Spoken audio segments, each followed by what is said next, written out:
Yaşasın hüquqlarımız. Sahib narazı halda içəri daxil olub uca səslə dilləndi. Belə şey olar. Mənim əlləmə hüququm yoxdur. Ata soruşdu. Yenə nə olub? Mən kompüterdə oynamaq istəyirəm. Lakin Faik bunu icazə vermir. Sən deyəsən hüquqlarını yaxşı bilirsən. Bunu sən kim öyrədib?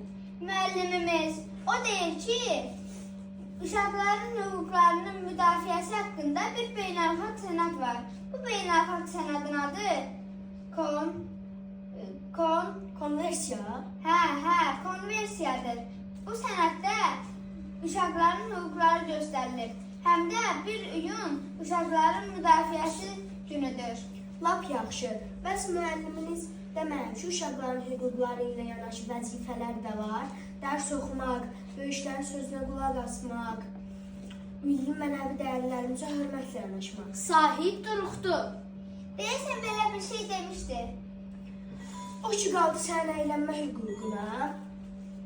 Doğrudan da sənin belə bir hüququn var. Amma nəzərə al ki, Faiqin də əylənmə hüququ var. Ailə üzvləri bir-birlərinin hüquqlarına hörmətlə yanaşmalıdır. Odur ki, siz belə edin. Günün müəyyən saatlar sən, qalan saatlarda Faiq oynasın. Ura! Problem həll olundu. Yaşasın uşaq hüquqları.